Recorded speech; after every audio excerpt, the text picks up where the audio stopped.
Welcome, dear listeners. I'm Jonathan Carlin. And I'm Benjamin Carlin. And we invite you to join us through the Griffin door, your one-way ticket to the enchanting world of Harry Potter. So grab your wands and dust off your broomsticks and join us as we unlock the dark corridors inside Order of the Phoenix, Chapter 13, Detention with Dolores, live in Cleveland. Woo!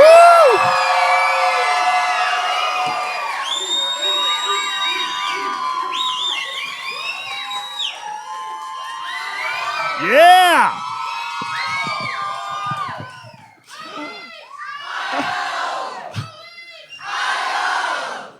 Man, we got to come back to Ohio. I know! All right, I'm now in full panic mode, I'm not going to lie, because at the top of every chapter when we do a live show, I wrote live in, how do you spell Cleveland? Oh, no. Are there two E's? There's two E's. Oh, thank goodness. I was looking at it and I'm like, that can't be it. Uh-oh. That can't be it.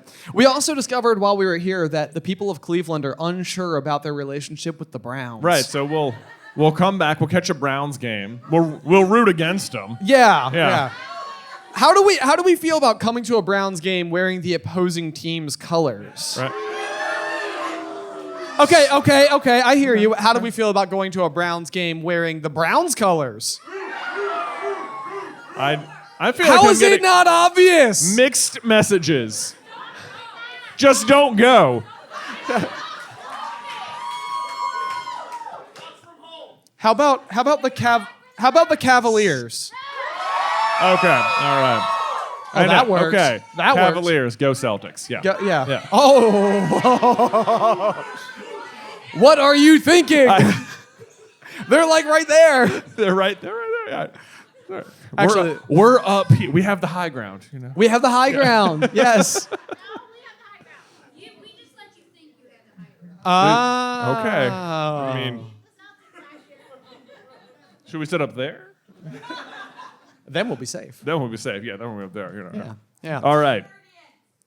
Go Guardians. There you go. All right, let's start with the chapter art, as usual, which we can show you today. Oh my Yeah. gosh. Oh, my gosh. If you're in the first row, you're like, thank you. Everyone else is like, we still can't. That wasn't helpful.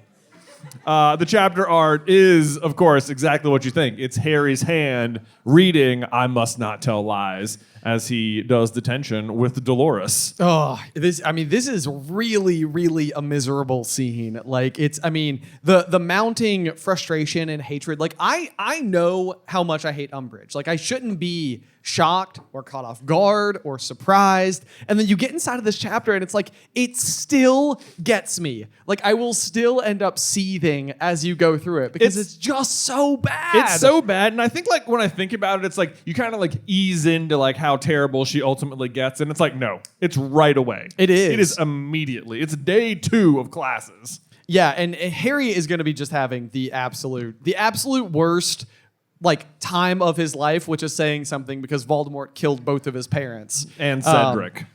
And Cedric. Way too many people said that at once. Just like, you set him up. They're like, and Cedric, yeah, he's gone. Oh, man. And it's like, I think it's such a weird kind of torture, right? Because, like, Voldemort has hit him with the Cruciatus Curse. Extremely painful. Yeah. And, like, this is not, like, as all-consuming pain as the Cruciatus Curse, but, like, in a mental capacity, it is, like, it's arguably worse because the Cruciatus someone else is doing to you. Right. This someone else is making you do to you. Yes. Right. And it's like, and he's so ridiculously like trapped inside of the situation that he finds himself in. Like he is just like stuck between like a rock and a hard place where it's like he doesn't have like the cavalry, you know, like there's no support necessarily to come in and like save him from this problem. So he's just destined to like face off with Umbridge by himself. And he's pretty determined to face off with her by himself. He really is, because like he doesn't necessarily have to. No. He could go ask for help, but he's like, I will not ask for help. At least not but yet. I know. Yeah. And it's a pretty bad. This Umbridge, I'm sure you guys know, is the only other person to leave a physical scar on Harry besides Voldemort. Yeah. So she ranks right up there at the top. Yep. So I think most people dislike her more than Voldemort. I think they do. When it Yeah. really comes down to it. Like Voldemort is a very unrelatable kind of evil. Like most of us don't have a Dark Lord who's hunting us. Right. But maybe some of us do. We don't know your story. That's you know. true. That's true. We don't yeah. root for the Browns. You know? Right. Yeah. Right. Yeah. But then on the other hand, I bet many of us have had a teacher who I'm sure is not nearly as like intense as Umbridge, but maybe made you want to pull your hair out. Maybe a little bit frustrating. Yeah. So it's definitely it's a fierce one. It's a fierce one. So this is like one of my, I even feel bad for both this chapter and the last one, whoever ends up getting these pages, because it's like it's exciting to get a page, but then you got this toad, and I don't know who wants I feel to bad just, for people who get the pages from Tor, because I was riding in the car and the roads are like, I'm like, I got it. I can read this. Yeah, they're gonna be like, wow, what was it, his first day with a highlighter? I know. I'm like, look, my handwriting's already bad enough. It's gonna look so much worse now. Okay, Yeah. should we kick off with the first sentence? Yeah. 10 minutes in, we'll get to the first sentence. We're gonna be doing On the longest chapter. Of the longest chapter. All right, here we go. Ready? Dinner in the Great Hall that night was not a pleasant experience for Harry. And then the dragons arrived. Yeah.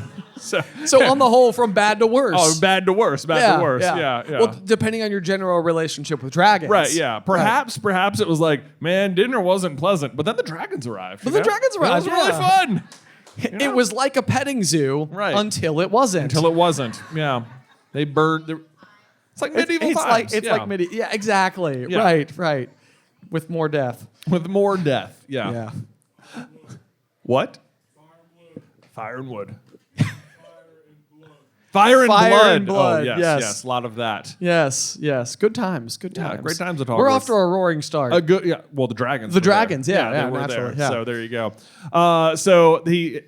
In any case, the funny thing was that none of the whispers seemed to mind him overhearing what they were saying about him. So everyone's whispering about Harry because they've heard about him screaming at Umbridge, and they're trying to like goad him into screaming at them so that they can hear the story. Exactly, yeah. So I think everybody's like curiosity is at like 11 here, because and it's actually kind of like a strange situation as well, because basically what's going on, it says the news about his shouting match with Umbridge seemed to have traveled exceptionally fast even by Hogwarts standards, which reminds me so much of like Philosopher's Stone at the end when Dumbledore's like, everything that happened in the chamber between you and Professor Umbridge, Quirrell is a complete secret. So naturally, the whole school knows. Yeah. The same thing seems to be true here. And Harry is in like the weirdest spot, because it's like everybody has this almost like tabloid like interest in knowing what happened with him. Like it almost feels like the hot goss.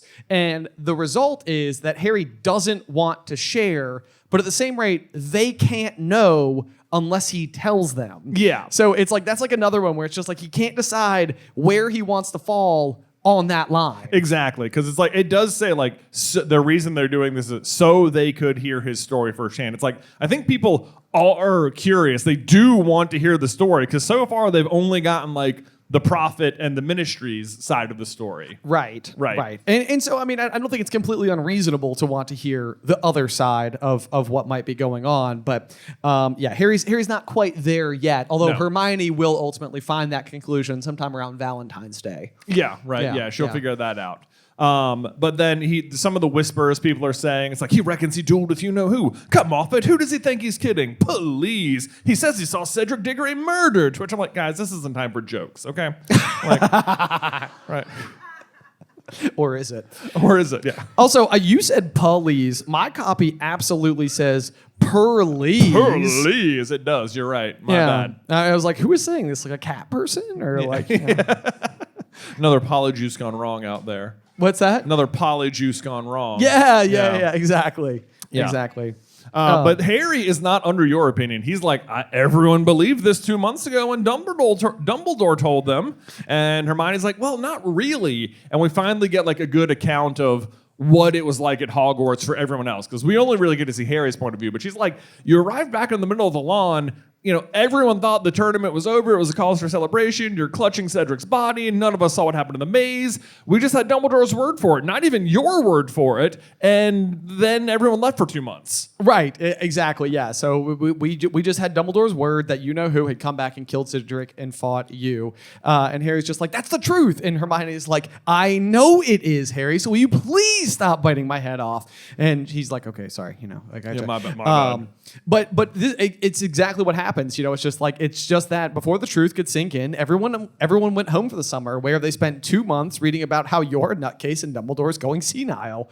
And it's like, well, it's hard to compete with basically the only other version of the story kind of going counter to what happened. It's like, because they don't really know what happened. They're just, they're expecting the celebration, and then they go home, and you're like, you're waiting to hear the story from like a trusted news source or whatever, right? To like make it official in your brain, right? And what you hear is from the Daily Prophet, which is like actively lying to you, right? And it's like the other trusted source. You'd think, well, what about Dumbledore? Isn't he trusted? It's like he would be, except that like Rita Skeeter's article about him like going crazy and Harry going crazy came out the morning of the third task. So the timing is not exactly splendid. It's really bad timing. Exactly. Yeah, exactly. Let's see here. So then anyway, they're making their way back up to Gryffindor Tower. They look out the window. They're still waiting for Hagrid to arrive. And sure enough, he's still not home, which is just yet another one of these things that like Harry had like 3 things he was looking forward to. Just like observing the grounds, going on walks, visiting Hagrid for tea, and playing Quidditch. And sure enough, right away he gets there and Hagrid's gone. And soon enough, so will Quidditch. Yep. Yeah. He can still walk around for the most part, though. I guess he can still walk around. It's hard to take that one away. Yeah, that's hard to get away from. Right. That actually bans him from Hogsmeade. That's true. Yeah, that's Enter true. meeting in groups of more than like 3. He does that anyway. Right, yeah. But then they get to the Gryffindor common room, where the password is, of course... Oh, I thought you guys were in no, you there. guys. No. The password is, of course, Harry Potter. Yeah. Oh. No, it's not. The password is Mimbulus Mimbletonia. There we go. Someone had Someone it. knew Yeah. it. Someone knew it. Do you want to give them your theory? I'm going to give you guys my theory, okay? Yeah. So the password is Mimbulus Mimbletonia, which I think is Dumbledore. Like, Harry is convinced Dumbledore's not paying attention to him, but the password is like a slide nod to Harry. Because in this book, Mimbulus Mimbletonia is the cactus that Neville has on the train. The kind of like gray, Yeah, blobby, almost yeah. like organ-looking thing that Right. like spits stink sap when you poke Right. it. Yeah, Exactly. that's You poke- Harry. right, that's our Harry. boy, the Hey- chosen one. Harry is the Mimbulus Mimbletonia, right? I know that sounds weird, but hear me out. Every time it comes up, you can kind of compare it to Harry's situation right here. Right. Because what the Mimbulus Mimbletonia does is what Neville does, what he shows everyone is its fantastic defense mechanism, which is when you poke it, it explodes on everybody with stink sap, right?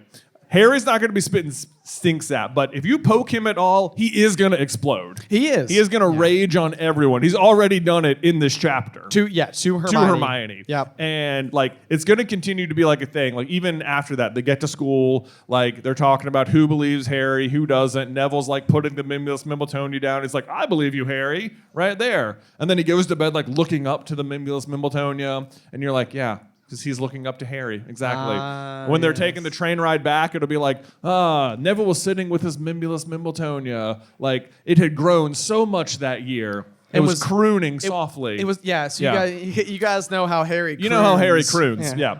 So, not the crooning part, but Harry will grow a lot this year, much will. like the Mimbulus. Yeah. You're right. There you go. Right. So Harry is a cactus. Harry's a Look forward cactus. to the Super Carlin Brothers That's video right. coming to a theater near you. That's right. Coming to your subscriber feed. That's right. Yeah, no. Yep. But so then we're getting kind of like a reaction to sort of everything that's going on with Dolores Umbridge, and Hermione is just going to be like, how can Dumbledore have let this happen? Great question. How can he let that terrible woman teach us? And in our OWL year too. Mm-hmm. And this is a really good question because if you guys will recall, Dumbledore is like the head of the Order of the Phoenix. Right. So like I understand people don't want like the Defense Against the Dark Arts job because like the whole like jinx, like nobody makes it more than a year. But it's like he couldn't find anybody like willing to take it. It's like you are in charge of a society of Defense Against the Dark Arts people. Like choose one of them. Make them do it. Make Right. them do it. That's Surely your job. Tonks would come in, right? Right. Tonks. Bring Lupin back again, you know? Right. just get serious in dog form, you know? That's right. This dog is your teacher this year. It's going to be great. It would be better than the Toad. He probably would be better than Umbridge still. Yes. Yeah. Yes. Which almost makes you wonder, because this is like the classic thing, and Jay and I always say, like, you know, there's no such thing as plot holes, only opportunities for theories.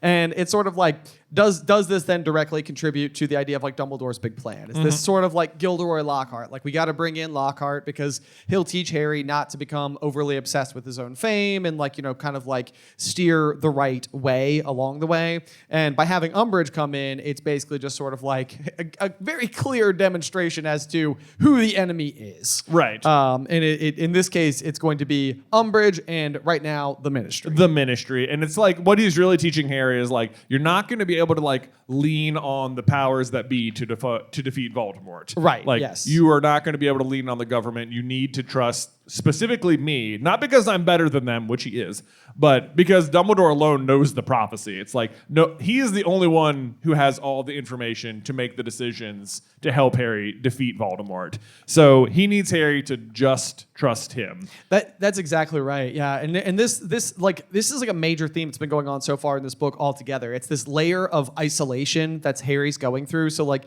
the chapter art, for example, is a really good demonstration of this for the woes of Mrs. Weasley, where you have the prefix badge and you've got Ron and Hermione on one side, and it's like physically separated from Harry over on the other. And like Ron and Hermione they're obviously both made prefix. Ron and Hermione are at number 12 before Harry is. They have more information before he does. Like, he gets to school, and just like everything about like the way Harry's living right now, it's like he's becoming very singular. Right. He's on his path of the chosen one. Exactly. Right now. It's like more, even on the top of the last page, they're eating dinner and Hermione's like, she slammed down her knife and fork. Ron looks sadly at his half-finished apple pie, but followed suit. And it's like Harry is like so all consumed with these problems, and Ron doesn't have the stress to like not be concerned about his apple pie. He's like, this is what I'm thinking about right now. Like, I know you're dealing with people thinking you're like crazy and not believing you, but I want to finish this. This is like perspective. This is elfish apple pie. Exactly. Yeah. Yeah. It's some top tier stuff. Yeah.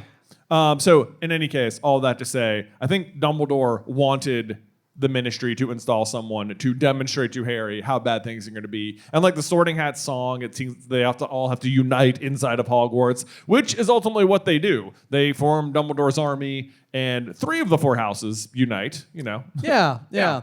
This is where I feel like there's like a little bit of a missed opportunity for Dumbledore's army to not recruit anyone from Slytherin house. Like, this is where you need like a representative to come over. It'd be great, yeah, if there was like a Slytherin member. Yes. You never know if you can trust them. This goes. My favorite thought is always for Ginny to be a Slytherin. That'd be I feel great. like that would have been the perfect thing. Because then you could even have like, Draco would end up having a crush on her. Oh, you know it, and then right? you get the love Then triangle. you got Harry, Draco, Ginny triangle. That's right. I mean, I'm not rooting for it. No, I mean, yeah. Harry would still win in the Right. end, obviously. Yeah.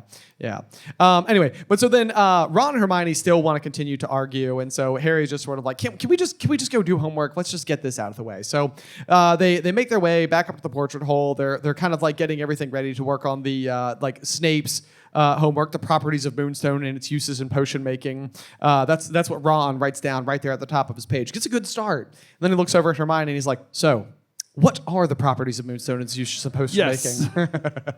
I think this is a possible like clue, not necessarily to like Harry and like Ron and Hermione, but to you, the reader, about Luna being like important to the group. Ooh. Because Luna means moon. Moon. And this is like, what's the importance of Moonstone? It's like what they're using the Moonstone for in class is to create the draft of peace, which Harry desperately needs. Yes. Yeah. Even that feels like Dumbledore's big plan is like, Snape, why don't you brew up some anti-anxiety potion for the kids? Well, how about Harry needs that right now? And Snape's like, I'll teach it. Barely, but I'm not going to be happy about it, and if he doesn't do it right, that's his bad. That's his bad. Yeah. Yeah. He had one shot. One opportunity. Yeah. And he blew it. Yeah. So yeah, I think that's like a trick, like a possible nod to the reader that like, yeah, you need Luna in the group. She's gonna help calm you guys down. That's exactly right. Yeah. Yep. All right. So then Hermione looks over and she's not really paying attention to the homework because Fred, George, and Lee Jordan were now sitting at the center of a knot of innocent-looking first years, all of whom were chewing something that seemed to have come out of a large paper bag that Fred was holding. Always safe. Yeah, very safe. Always very safe. safe. Never goes wrong. Experimental drugs. That's basically what they're doing here. They're calling it candy, but we know what it is. That's exactly right. Yeah. And Hermione's like, no, I'm sorry. They've gone too far. Come on, Ron. And Ron's like, what? Ron's like, what? No. It's fine. You got it. Yeah, I think you got it. You're good. So Ron's like, no, we can't give them yell at them for that. And I think this is the first time Harry is like kind of joking at Ron. She's like, those are nosebleed, no good at puking pastels. And he's like, oh, fainting fancies. He's like, yeah, I don't have to deal with this because I'm not a prefect. It turns out I'm not upset about this. Harry's sort of like, there are some perks. This is working out well. And then sure enough, one by one, as though hit over the heads with invisible mallets, the first years were slumping unconscious in their seats. Some slid right onto the floor. Others merely hung over their arms on their chairs, their tongues lolling out. Most of the people were laughing. Hermione, however, squared her shoulders and marched directly over to where Fred and George now stood with clipboards, closely observing the unconscious first years. Ron rose halfway out of his chair, hovered uncertainly for a moment or two, then muttered to Harry, she's got it under control. She's got it under control. They're calling these fainting fancies, but I feel like they need some like rebranding. You know, if it was me, I would have called them diggery drops. You know? Right?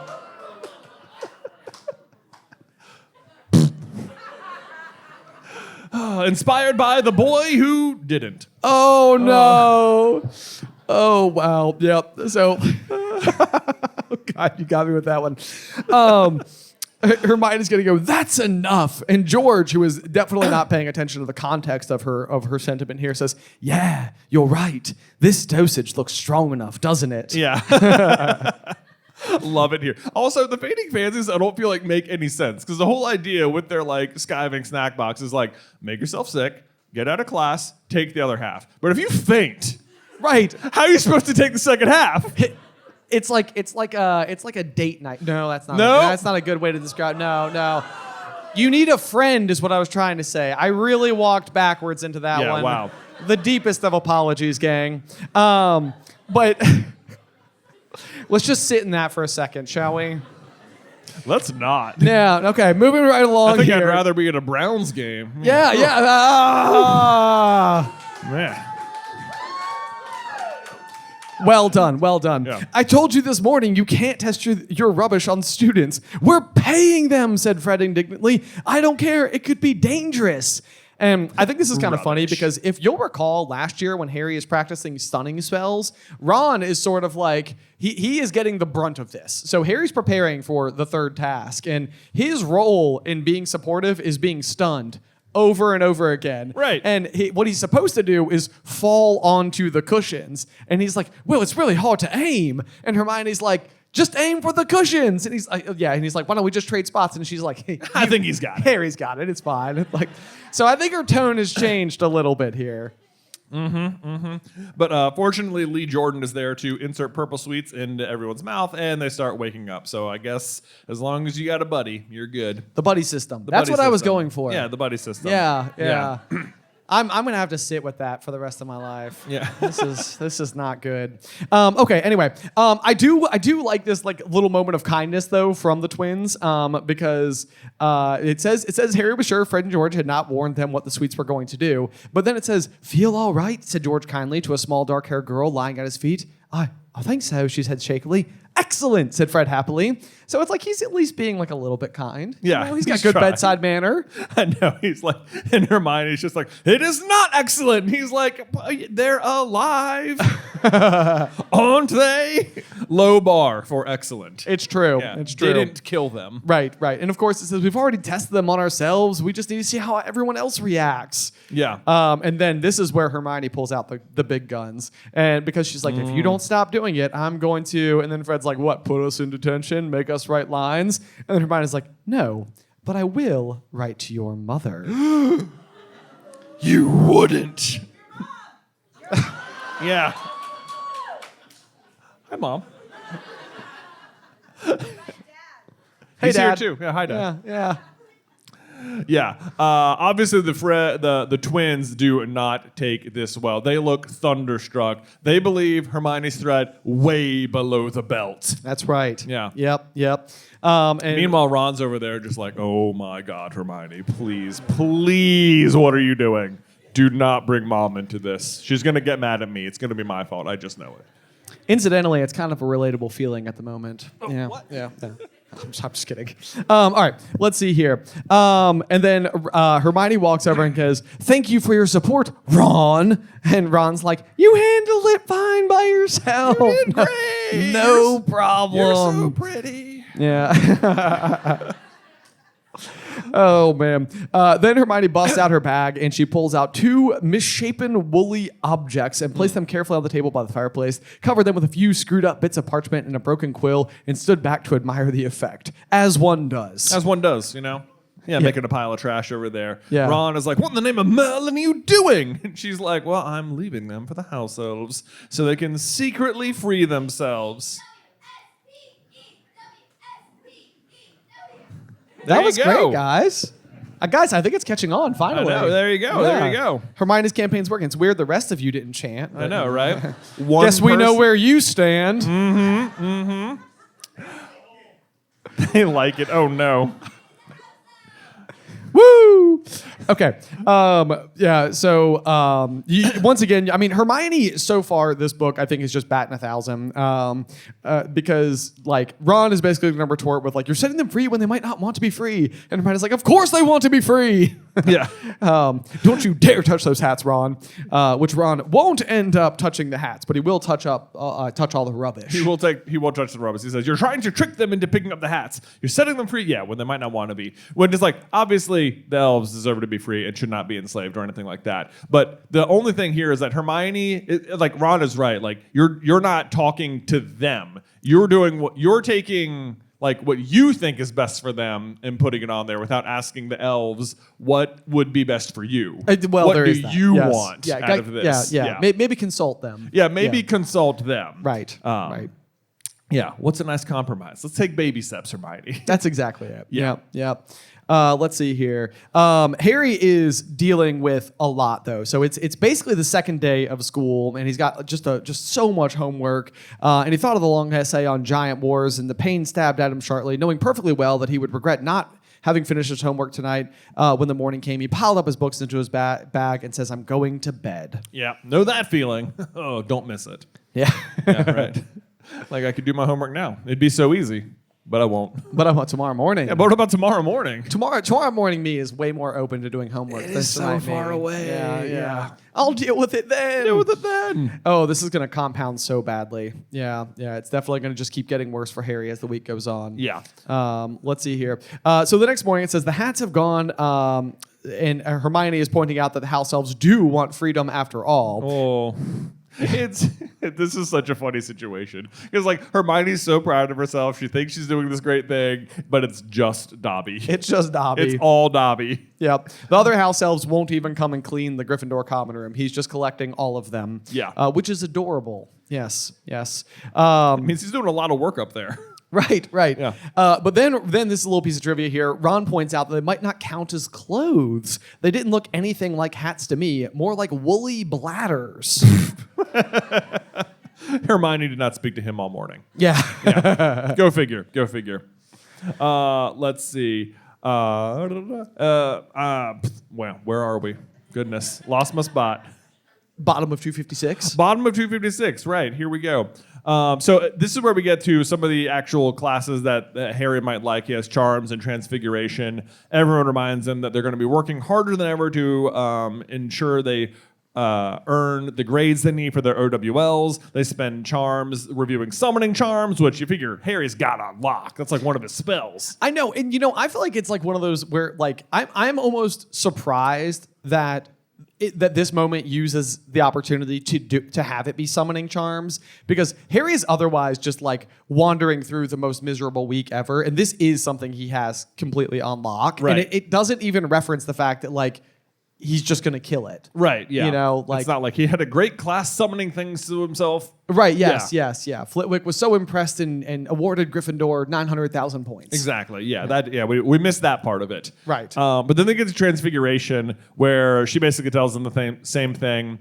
But I think what's worth pointing out is that McGonagall's treatment of Neville versus Snape's. Yes. Because Snape, when he walks in, he literally says, moronic though some of you are, I expect you to scrape by and acceptable. I only accept the best students, so not all of you will be coming with me. But until that happy day, I expect you to do your best or else. Yes. It's like, and he's like, especially you, Longbottom. Meanwhile, McGonagall's like, I see no reason why everyone in this class should not achieve an OWL in Transfiguration as long as they put in the work. Yes, you too, Longbottom. So it's the exact opposite of Snape. She's like, I believe in you, Neville. Yes. You can do it. Yes, exactly. And yeah, she points out there's nothing wrong with your work except for lack of confidence. Yes. And I mean, this we're going to see in spades as Neville like basically gets acquainted with the DA and he does have like a sense of community around him, a sense of friendship. Like he does become a really fantastic wizard in time. Yeah, he's going to get a lot of confidence this year for Yes. sure. But not in this class because they're doing vanishing spells. Yeah. And only Hermione can do it. Go figure. Yeah. Everyone else spends the whole class not being able to do it. Everyone else has homework, which Harry's not going to be able to get to. Which you feel like that's like homework, like you obviously you need the practice, but like if you didn't do it, like, you know, how are they going to know? How are they going to know? How are they going to know you didn't do it? Right, yeah. Well, your thing doesn't vanish. What? Well, your Yeah. thing doesn't vanish, sure. Right, yeah. You were like, I have been practicing, I'm just not getting any better. I'm just bad at it. I am. I need That's extra the conclusion. practice. Yeah. Yeah. I definitely did, though. I practiced. Yeah. So then the next morning, they're heading down to Hagrid's cabin on the edge of the Forbidden Forest because apparently this is just where you have Care of Magical Creatures. I know. I class. was like, is it always in front of Hagrid's hut, even Right. when he wasn't the teacher? Right, because that's only been since third year. Yeah. So, but sure enough, that's where they're going anyway. But Professor Grubbly Plank stood waiting for the class some 10 yards from his front door, a long trestle table in front of her laden with many twigs. Yeah, but not twigs, but they're bowtruckles, which Yeah. we learned about earlier. We did. You guys know all about bowtruckles? Yeah? Yeah. Yeah. And woodlice. That's right. Woodlice. Yes. They gouge your eyes out. Right. Can we just say lice without people's, like, someone scratched their head just now, right? Right. You know, it's like you kind of can't think about lice without it being a little itchy. There you go. I think that's You're welcome. But of course, Grubbly Plank gets straight to business, has a genuinely good class, teaches them all about the bowtruckles. And then even Parvati and Lavender are like interested in it, saying, you know, I think everyone doesn't really think Hagrid's done a very good job. He's basically taught them about 5 creatures in 2 years. Yeah, can we list them off? He's got 1 day of hippogriffs. 1 day of hippogriffs, like several months of flobberworms. Right. Basically a whole year of blasted scroots. 1 lesson on nifflers. 1 good lesson on nifflers. Unicorns. Right? Yeah, I guess we did unicorns and we did salamanders. Oh yeah, yeah. Salamanders. How about that? So there we 6. go. That's pretty much it. 6 in 2 years. Yeah. Feels low. It feels low. Feels low. Yeah. Especially when one of them is flobberworms. Yeah, right. Because like you probably didn't need months on flobberworms. Not to mention, I'm pretty sure they didn't even succeed in keeping them alive. They fed them too much lettuce. Fed them too much lettuce. Yeah. Yeah. So not even good at teaching about flobberworms. Yes, Obviously, indeed. yeah. I My friend think that- Goyle got a bad bite from one. That's right. Right. That's right. Yeah. Dangerous stuff. But let's see. Yeah, we learned about how they will try and gouge out human eyes, and then she tells them they have to sketch the bowtruckle. Which I'm like, good to go. Draw a stick. You know? It's just gonna take Harry forever to do. I'm like, I could stick figure this one. If there was ever a creature you could get away with a stick figure for, That's right. Yeah. it's a stick. It's a stick. Yeah. There's not a whole lot to it. Not a lot to it. They kind of look. What? What's that? We love sticks. Oh, great.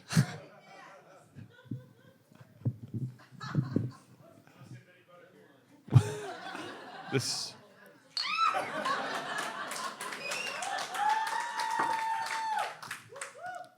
Anyway, Harry is going to be also straight to business. He doesn't care about bowtruckles. He's like, where's Hagrid? And Professor Grubbly Plank is like, never you mind, dear. Yes. I don't even know if do you think she knows? I doubt it. It seems unlikely. Yeah. It seems unlikely. But this is like one of those where it's like it's always so frustrating because Grubbly Plank so doesn't know the relationship between Hagrid and Harry. So it probably just seems like Harry asking like an inappropriate question about the status of one of the former teachers. Right. And so her position is just sort of like, this is not your business. Why are you bothering Why with are you this? asking? But it's like, he's one of Harry's best friends. Right, yeah. Go draw your stick, kid. Who are you? Exactly. Right? Jeez. But of course, then Malfoy shows up and starts like hinting that he knows where Hagrid is. Maybe he's been messing with stuff that's too big for him, if you get my drift. Which, of course, he definitely knows what he's doing because Hagrid's visiting the Giants. That's what he's talking about.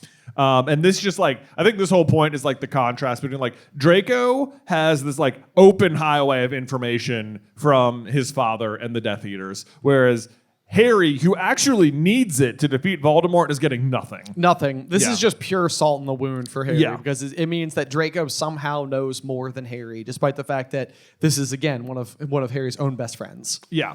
Of course, Hermione has the best advice here. It's just playing into Malfoy's hands to look worried. It tells him we don't know what's going on. We've got to ignore. Harry, here, hold the bow truckle for a moment, just so I can draw its face. So it's like, on the one hand, Hermione is on it as usual. On the other hand, she's like, yeah, whatever. Actually, I do need to do this homework, though. Hold on. That's right. Whatever yeah. about Hagrid. What is it? 2 dots in a small curve? Okay. Right. Okay, Yeah. cool. Yeah. So we have a stick and 2 dots in a parentheses. Right, yeah. Yeah. There you go.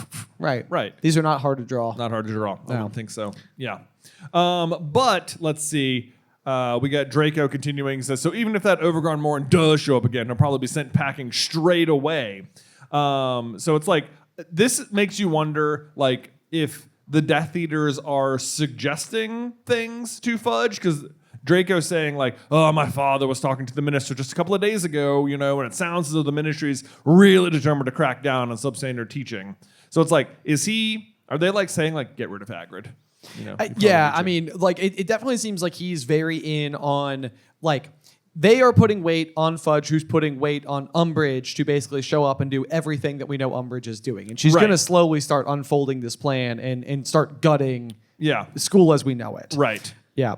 And sure enough, Harry is gripping his bow truckle so hard in response to this that it slashes him with its super sharp fingers, leaving 2 large, deep cuts there, which is so not what he needed. So for now this what chapter. he needed, for this chapter. A little bit of foreshadowing, maybe. Bad chapter for Harry's hands. That's it. That's Overall, it. Yep. yeah. And then he dropped it, and the bow truckle set off at a full tilt towards the forest. So Yeah. a little moving stick man soon swallowed up by the tree roots. Well, I Which mean, is- if Hermione was chasing it, you know.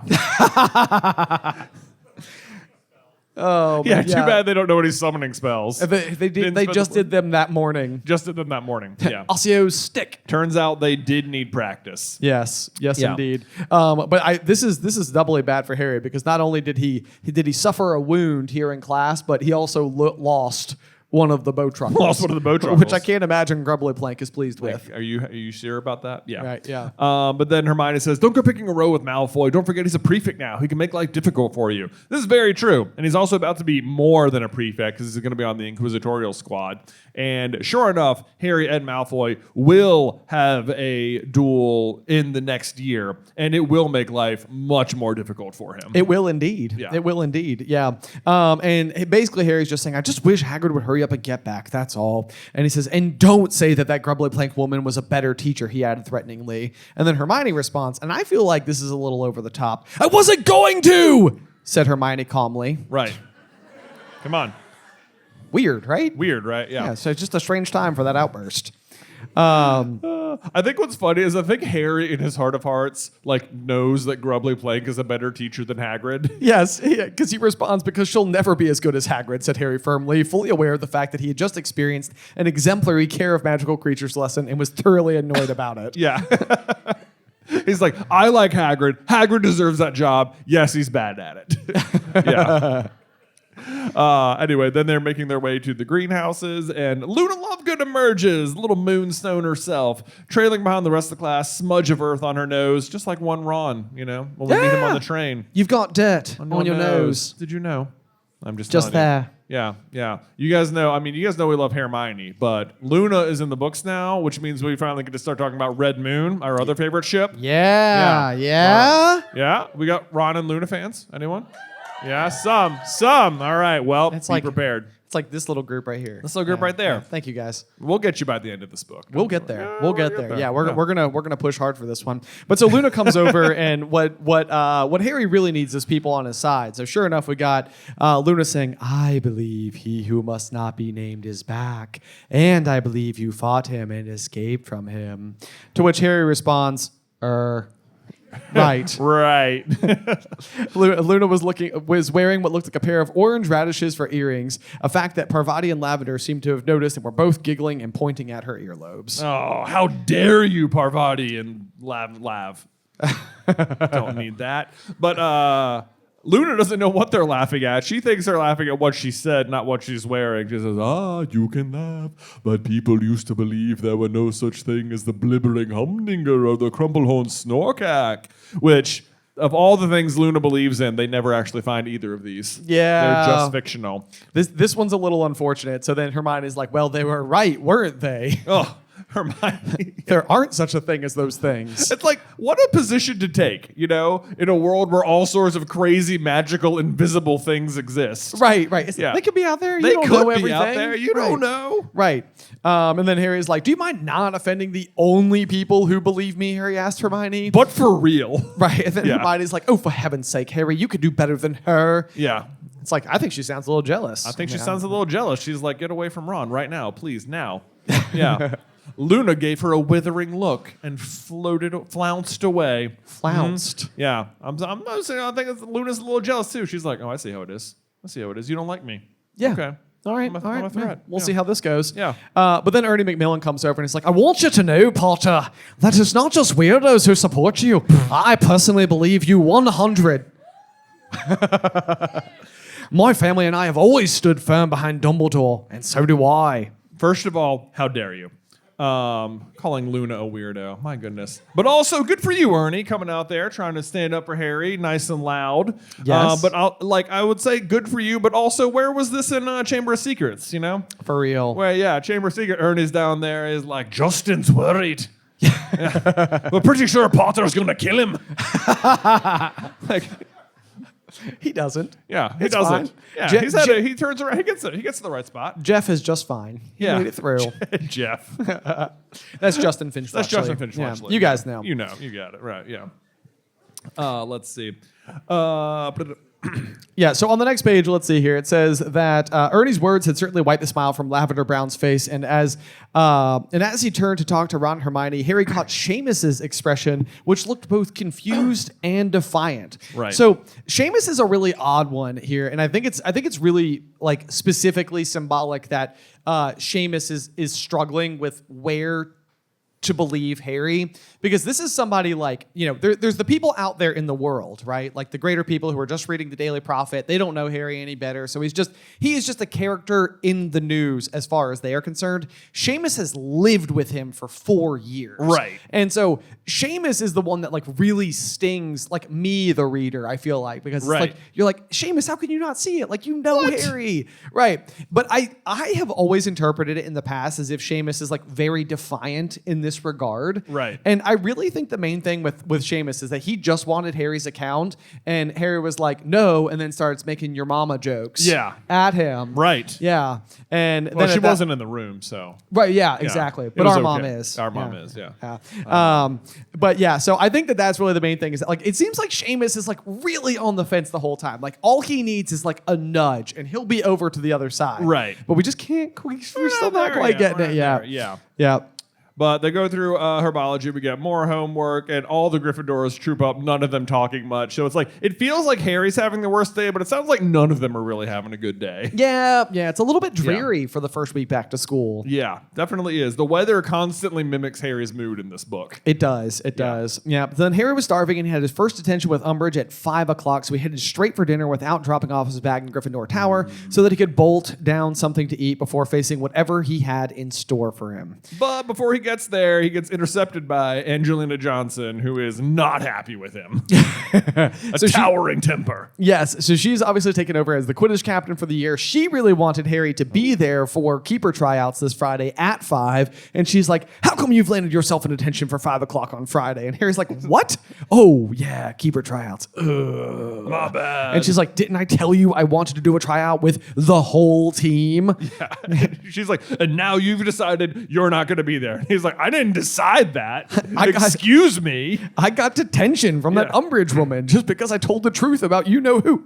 Yeah. So super not fair by Angelina. And she's like, well, I don't care what you tell her. Tell her, you know, who's a figment of your imagination if you like. Just make sure you're there. So this is sort of like a recurring theme in the book so far, where it's like in the last chapter, Harry had to go see McGonagall, and she's like, look, you have to be careful around Umbridge. Like, you know, keep your head down. This isn't about truth or lies. It's about, like, not bothering her. Right. And Harry's like, no, it is about truth and lies. Right. Like, I'm sorry, I disagree with you. And, of course, Harry's right. And now it's, like, the same situation with Angelina. She's like, I don't care about the truth or Voldemort. What I care about is Quidditch. Quidditch. Yeah, and Harry's like, it's actually about truth and lies, though. Yeah. So I'm sorry. I'll try, but, like, I don't know what to tell you. I'm going to keep getting mad about it. There's bigger things going on. Yeah. And Harry's like, I hope she doesn't keep me too long tonight. You realize we got to write 3 essays, practice vanishing spells for McGonagall, work out a counter charm for Flitwick, finish the Bowtruckle drawing, which again is a stick figure, and start that... Work out a counter charm for Flitwick. They were doing summoning charms. Yeah, that's weird. Yeah, what's that? Yeah, that's a continuity error. Continuity. And that stupid dream diary for Trelawney. And then Ron moans and looks for some reason up at the ceiling and says, and it looks like it's going to rain. And then Hermione's like, what has that got to do with their homework? Like, I mean, rain might just put you in a bad mood, Hermione, but also secretly wants to try out for a keeper, and now we can't go practice. That's exactly right. He's been trying to... Poor Ron. Like, this is like one of those things where Ron is living such a different life right now, and all he's trying to do is try out for the Quidditch team, and he keeps trying to soft launch it to Harry, being like, it's like, hey, Quidditch, I had a dream about it. I got a new clean sweep. Right. Yeah. It's going to rain tonight. You know, it's like he keeps like nudging like all these little moments where it's like... Quidditch, what do you think? What if maybe I don't know, who do you think should play keeper? I don't know. She could be anyone. What if you suggested me? Oh my god, that'd be hilarious. no, stop it, but really. Yeah. What if I did it like as a joke? Yeah. But Harry is, of course, missing all of the cues, all of them. All of it. Yeah, every single time this comes up, he doesn't press the question at all. And so then Harry makes his way down to Umbridge's office on the 3rd floor, trivia, and he knocks on the door, and she said, come in a sugary voice. Yeah. Gives me the shivers. I know. Then we get a nice description of her office. The surfaces are draped in lacy covers and cloths. There's doilies and technicolor kittens wearing different bows around their necks on plates, which, like, technicolored, really non-magical word. It really is. And I feel like it must be like a branded word because it's capitalized. T, technicolored. Yeah. So is she buying like muggle plates? I know. This is like the Wizard of Oz now in technicolor. You know? Right. Woohoo. Yeah. Yeah. And she's like, good evening, Mr. Potter. And Harry's like, evening. Yeah. Yeah, that's it. Great. That's all he's got to say. Professor Umbridge, before we start, I wanted to ask you a favor. Her bulging eyes narrowed. Yeah, she's like, no, whatever it is, no. The answer is no. Go ahead. Go ahead. Yeah. Oh, yes. Well, I'm on the Gryffindor Quidditch team, and I was supposed to have tryouts for a new keeper at 5 o'clock on Friday, and I was wondering whether I could skip detention that night and do it another night instead. He knew long before he reached the end of the sentence that it was no good. Oh, no, said Umbridge, smiling so widely that she looked as though she had just swallowed a particularly juicy fly. Oh, no. This is your punishment for spreading evil, nasty, attention-seeking stories, Mr. Potter. Oh, dear. Ugh. Oh, my God. It's like you just hate her so much right away. It's like, this is just gravy on top of it all. She's already happy she's getting to give him detention, and now she's like, oh, it's even better. He can't do stuff he wants. Yes, I think it's rather a good thing that you are missing something you really want to do. It ought to reinforce the lesson I am trying to teach you. Yes, and that lesson is apparently, that he told evil, nasty, attention-seeking stories. And it's like, basically what she's doing is like even if this is like a story, like even if he's lying, it's not like the worst thing in the world you could do, you know? Lying. Yeah. Well, but he's not. He's but not lying. he's not lying. He's not lying. Yes, She just yes. doesn't like what he's saying. Exactly. Right. And Exactly. so she's like, oh, I don't like what you're saying. You can't say that anymore. I will punish you. Exactly. Yeah. Exactly. Yep. So basically, he's like, well, what am I going to be doing tonight? And she's like, lines. But no, not with your quill. You're going to be using a rather special one of mine. Here you are. And she hands him a thin black quill with an unusually sharp point. I want you to write, I must not tell lies, she told him softly. And Harry says, how many times? And she says, oh, as long as it takes for the message to sink in. Oh, nasty pun. Nasty pun. Yeah, not good. Not good. And Harry's like, well, you haven't given me any ink. And she goes, oh, you won't need ink. And it says with the merest suggestion of a laugh in her voice. She's enjoying this. It's like she takes pleasure in the pain of others, is what that laugh is. Yes. Yeah. It's Yep. really bad. Yeah. Don't love it. Right. So Harry goes and puts the quill to paper and wrote, I must not tell lies. And he let out a gasp of pain. The only one he will let out. Yes. Yeah, Yes. here we go. Oh boy. At the same time, the words appeared on the back of Harry's right hand, not his left hand. Gosh. Stupid. We failed that. Man. Yeah. So that's a good trivia question to ask us in the future. Yeah, which hand does it appear on? Yeah. Yeah, on his writing hand. I'm going to go multiple choice on that one. Yeah, I think so. Right. Yeah. Right, left, middle. Third. Third. Yeah. 7. 7. Oh man. Let's see here. She was watching him, her wide toad-like mouth stretched in a smile. Yes? Nothing, said Harry quietly. And so basically Harry is going to engage in a battle of the wills. Yeah, he is. He is just going to, like, he immediately has figured out what's going to happen. This is just going to happen over and over, and he's just going to have to endure, basically. It says, darkness fell outside of Umbridge's window. Harry did not ask when he would be allowed to stop. He did not even check his watch. He knew she was watching him for any signs of weakness, and he was not going to show anyway. And it says, come here, she said, after what seemed like hours. And he stood up. His hand was stinging painfully. When he looked down at it, he saw that the cut had healed, but that the skin there was red raw. Hand, she said. He extended it. She took it into her own. Blah. Yeah.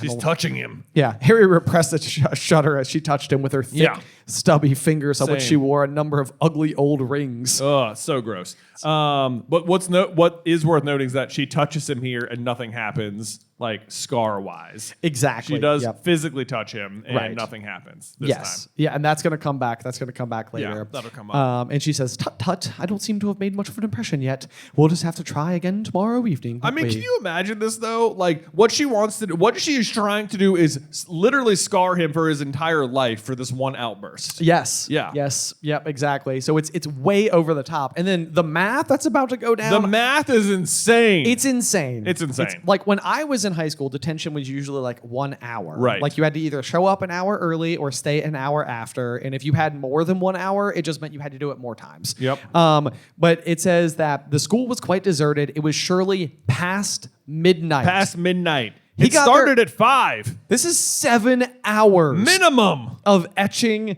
words into the back of your hand. I mean, even if it was just 7 hours of sitting in a chair, that'd be pretty bad. Yes. This is insane. It's- This is 7 hours. Not only that, she's sitting next to him the whole time. Ugh. She's also there until midnight.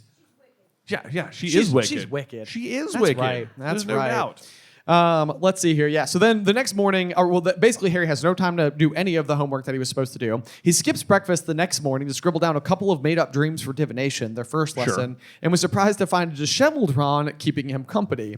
And he's sort of like, how come you didn't do it last night? Like, I had a good reason. You Yeah, didn't. you didn't have a good reason. Yeah. And then Ron muttered something about doing other stuff. Right. That's Quidditch. That's Quidditch in the rain, I guess. Right. He goes, that'll have to do, he said, slamming the diary shut. I've said I've dreamed about buying a new pair of shoes. She can't make anything weird out of that, can she? Yeah. She can, almost certainly. Almost certainly she can. Yeah. Although, is that Ron who says that? Yeah, that'll have to do.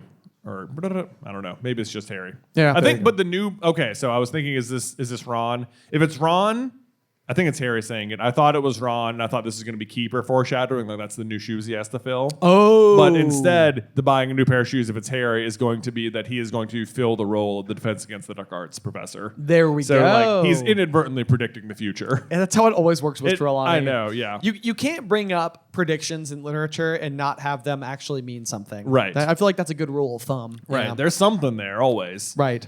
Yeah. But then Harry's going to lie about what he had to do. He says he just had to do lines. And Ron's like, well, it's not that bad. But let me tell you what, if it was 7 hours of, even if it was regular lines, that's still cruel and unusual. It's way too long. Yeah. Yeah. I mean, we signed a fair few posters for tonight. I mean, my hand was pretty cramped up. I mean, oh, goodness. But we did it for you guys. We did it for you guys, We did Cleveland. it for you guys. Yeah, exactly. Oh, a drink. Yeah, there we go. Cheers. Boom. Yeah, boom. Yeah. Cheers. Bam.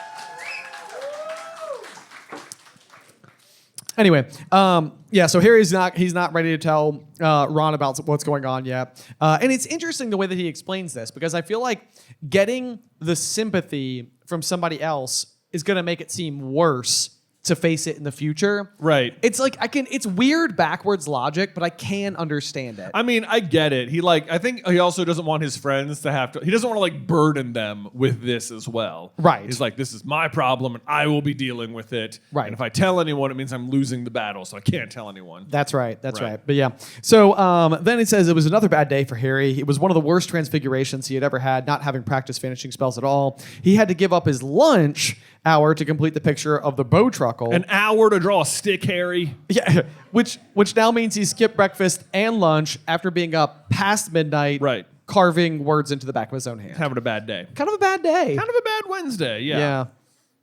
Yeah, and let's see. Then we have the Angelina tells him that she was not at all impressed by his attitude. She expected players who wished to remain on the team to put training before their other commitments. And Harry's like, I'm in detention.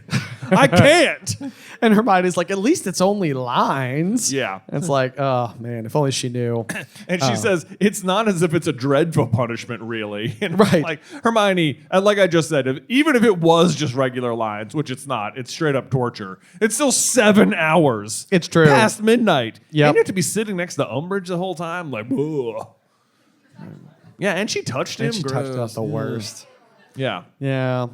Let's see here. And Ron's like, I can't believe how much homework we've got. And Hermione's like, well, why didn't you do any of it last night? Where were you anyway? And Ron's like, I fancied a walk. I fancy to walk all night. Like Yeah. 7 hours, you know? Right. I got to get my steps in. Exactly. Right. Yeah. Harry had the distinct impression that he was not alone in concealing things at the moment. And then we get a page break. Oh, yeah, right. Boom. Here we go. Yeah. The second detention was just as bad as the previous one. The skin on the back of Harry's hand became irritated more quickly now, red and inflamed. Yeah. Harry thought it was unlikely to keep healing as effectively for long. Soon the cut True. would remain etched in his hand, and Umbridge would perhaps be satisfied. Ugh, wishful thinking. She will not be. No. But then it goes on. Entering the room, the moment of his dismissal, it is again past midnight, which means he is in there for 7 more hours. So we're up to 14. We're up to 14 hours of carving into the back of his hand. Yep, It is yep. insane. I mean, even if you're Umbridge must be getting bored. You Right, know? I know. I Right. always think that. I'm like, what are the teachers doing What is during this she time? doing? This sounds lousy. It does. It does Yeah. sound lousy. Yeah. So let's see here. But yeah, then he gets back. It's like 2 a.m. and he's working on Snape's Moonstone essay. So again, now If it's 2:30, it was 9.5 hours. Yeah, that's right. That's Yeah.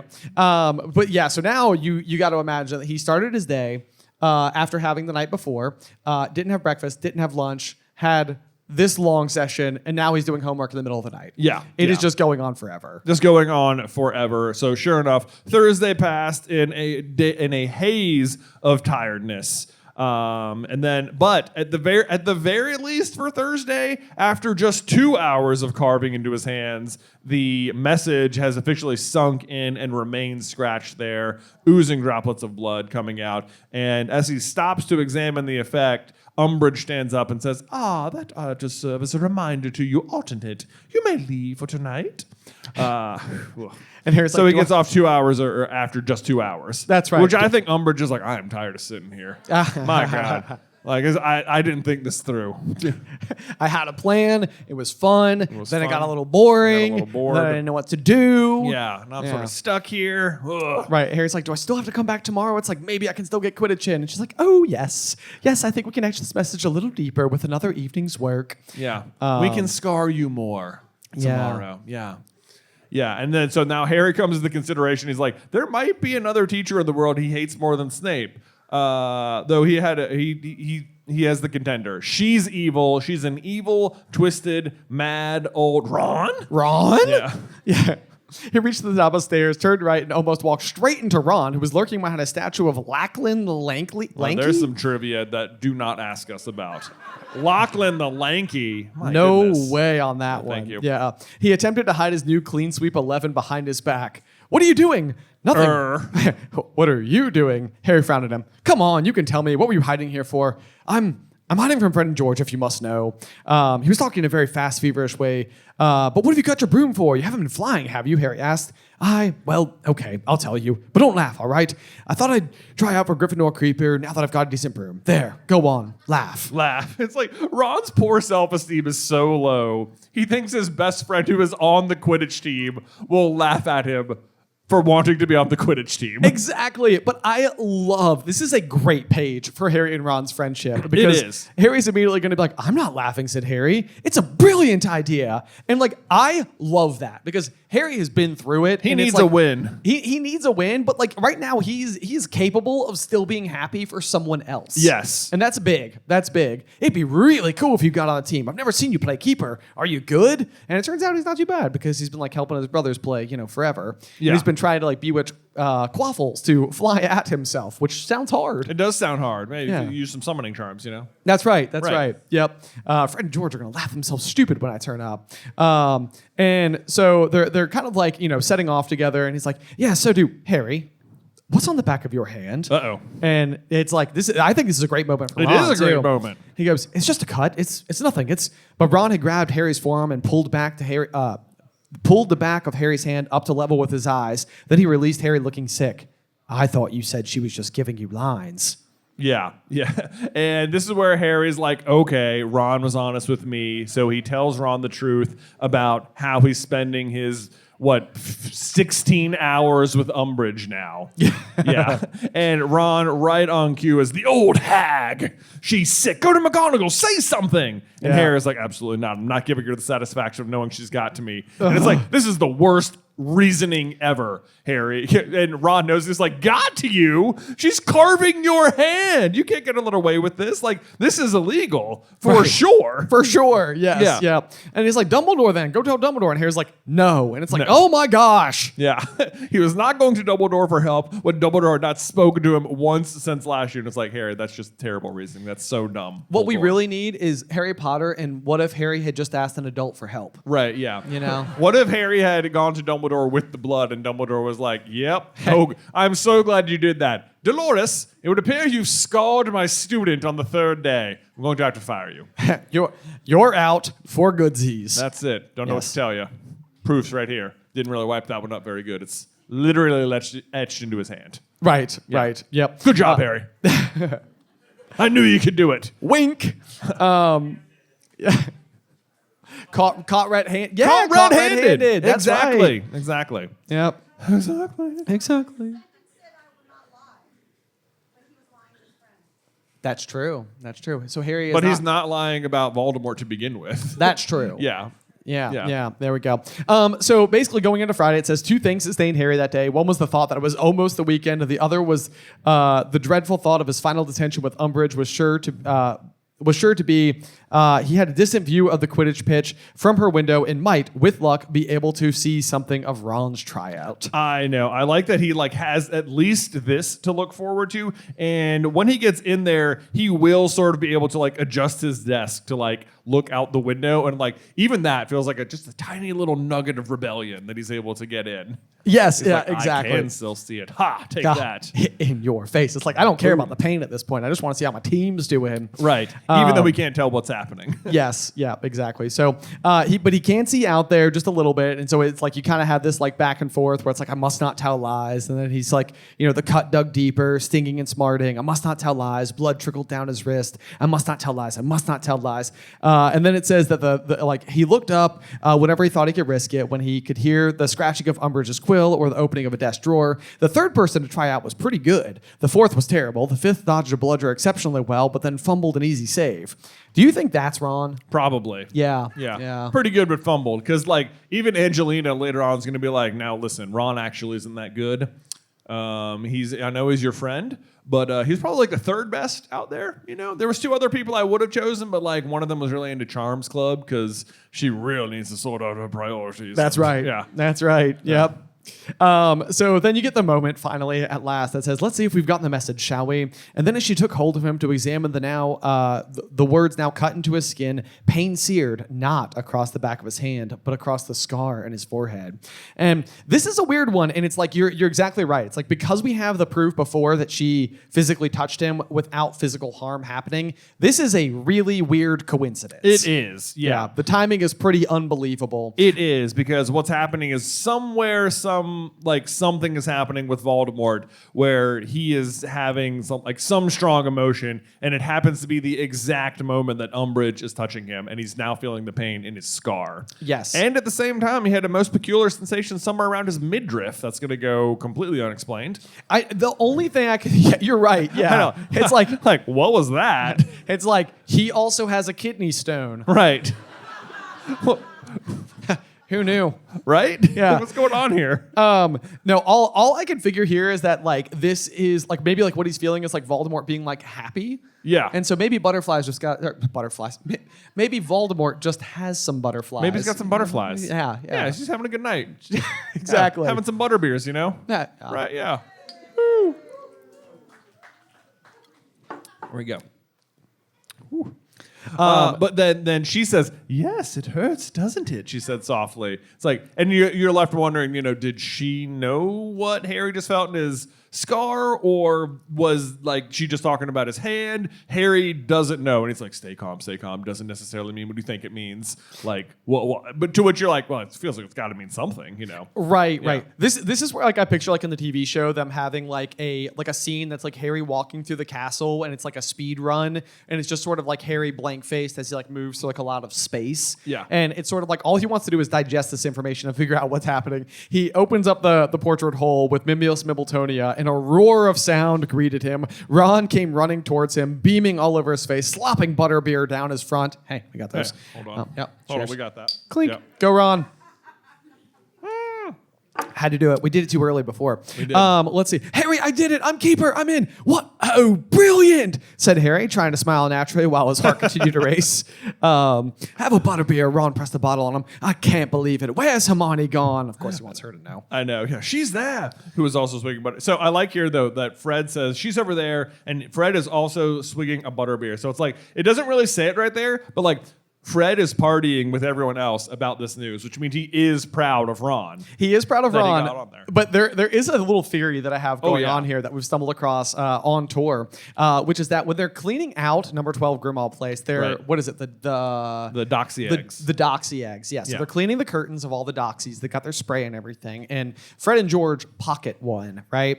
And that's sort of like for research because like the venom in their fangs could be useful for their candy line that they're working on. But then it also says that there's a bowl of doxy eggs that they were also eyeing. And when we fast forward to Half-Blood Prince, you have the unusual situation where Cormac McLaggen comes out to try out for Keeper. And it's sort of like, where were you last year? Right. Because he's like, Cormac He's is older. good.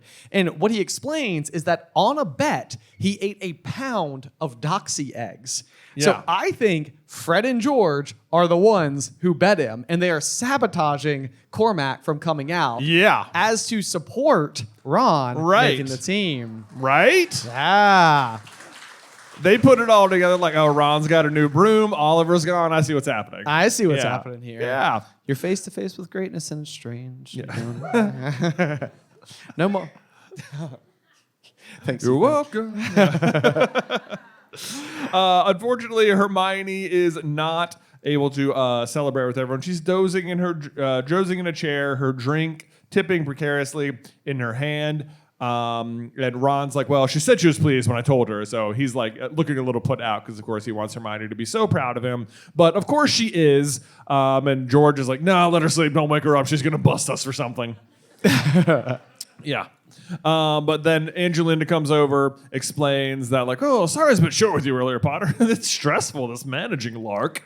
Great word. Great word, lark, right there. Harry's like, listen, you have no idea. Look, you Yeah. don't talk to me about stress right now. Look at my hand, okay? Right. Yeah. In my head. Yeah, and my head, right? I got things happening. Right, yes. Let's see here. So then Harry goes and sits down next to Hermione, and she's like, "Oh, Harry, it's you. Good about Ron, isn't it? I was up until, let's see here. I'm just so tired. I was up until 1 o'clock in the morning making more hats. They're disappearing like mad." And Harry's like, "Great, listen, Hermione, I need to talk to you about something. I was in Umbridge's office just now, and she touched my arm." Yeah. And Hermione's like, "I'm awake. I'm All awake. right, tell me Let's do it. more. Let's do tell this me right more." now. Yeah. I also this must be like a little frustrating for Harry too, because he has been up past midnight for like 2 nights this week, carving into his hand, and Hermione's like, "I'm so tired. I'm voluntarily staying up to knit hats. I could go to sleep early, but like I'm not. You know, it's hard work doing what I'm doing." That's Harry's right. like, "You don't know about hard work, okay? Listen to me. Look at my hand. This hand. Yeah, that's The right. one. That's Yeah. right. Yeah. Canonically correct. Andy. Canonically. Not Yeah. only that, your hats are not, they look like tea cozies. And also, Dobby's taking them all. You're staying up for no reason, Hermione. Oh well, but yeah. So now we're gonna try to like workshop this a little bit, because it's like, does this mean that Voldemort could potentially be like possessing Umbridge the same way that like he did Quirrell? But then she points out that like he wouldn't need to share someone else's body because now he has her own. But like he could have been using the Imperius curse. Right. But last year your scar hurt when nobody touched you, and didn't Dumbledore say that it had to do with you-know-who when he was feeling at the time? Maybe this has nothing to do at all with Umbridge. Maybe it's just a coincidence and it happened while you were with her. And Harry's like, "She's evil. She's evil. Twisted." And Hermione's Twisted. like, "Well, yes, but still, I think you ought to tell Dumbledore." And of course, Harry's like, "I'm not bothering him with this. It's been hurting on and off all summer. Why are you making such a big deal out of it?" Yeah. So Hermione's like, anyway, whatever. Yeah. There's like a lot happening on this page, because they're like, I don't think he can be possessing her the way he possessed Quirrell, which makes you think like, oh, okay, now that he's got his body, he can't possess people. But this is like to throw you off the scent that like later in the book, he is going to try and possess Harry. That's like, right. in the Ministry of Magic, and it's not going to work at all. Nope. It's going to be unbearable pain for him, and he's going to have to leave. But in the meantime, Voldemort is otherwise trying, would actively do it if he could to That's Harry. exactly Which is correct. what Dumbledore is afraid of, that if they make eye contact, Voldemort is going to like notice and try and attack through Harry or something. Yes. Yeah. Yep. And so basically what Harry is at this point is like, well, I'll write to Sirius about it, see what he thinks. And then Hermione is just like, "Harry, you can't put something like that in a letter." And it's just like, this is just another moment where he's just like stuck between a rock and a know. hard place. The walls are closing in. Like there's no one he can go to for I help. know. He's like, Ron's like, "Tell McGonagall, tell Dumbledore." And Hermione's like, "Tell Dumbledore." And he's like, how about I tell Sirius? How about that? And they're like, "No! No, don't do that. No, don't tell anybody. Never mind." And I'm like, I feel like he could probably get this coded into a letter pretty easily. Right, exactly. Yeah. Yep. Then Hermione tries to change the subject, and I think try to cheer him up. She's like, "You can help me make these hats tomorrow. It's quite fun. I'm getting better." And Harry looked into her face, which was shining with glee, and tried to look as though he was vaguely tempted by this offer. And he goes, "No, I don't think I will. Don't think so. Thanks." Poor Hermione. You know, she just wants to stay up late knitting with him. That's right. That's You know? right. Yep. Not asking Ron to do that. Yeah, it's true. It's true. Not tomorrow. I've got loads of homework to do. And he traipsed off to the boys' stair, leaving her looking slightly disappointed behind him, to which I drew a picture. Yeah. She's just standing there looking really sad, holding a little hat. Oh, poor Hermione. I love the Right. curly hair. I know, Totally right? nailed it. Yeah, pretty good. Pretty good. good. But that is going to bring us to the end of chapter 13. This is the point where I would normally ask Jay if he has a review for us. But since Yep. we have a live audience, maybe you guys could let us know, how did we do?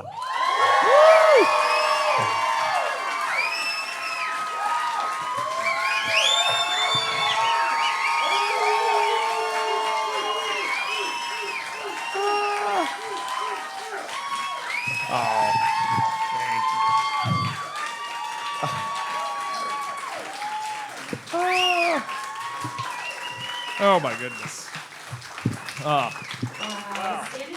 Thank you guys. Thank you guys. Oh my God. Okay. Okay. All right. So we'll go ahead and close out the show real quick for the recording. For the, here. that's right, yeah, because this will be on YouTube. since Yeah. you can watch this on YouTube. Make sure you're subscribed. You know. Yeah. Thank you guys so much as always for listening to today's episode. Make sure you join us next week for chapter 14, Percy and Padfoot, here on Through the Griffin Door. Boom. Today's episode was edited by Ethan Edghill. Vaishon Brandon does our art. Catherine Stein is our production manager, and the show is hosted by me and Jonathan Carlin.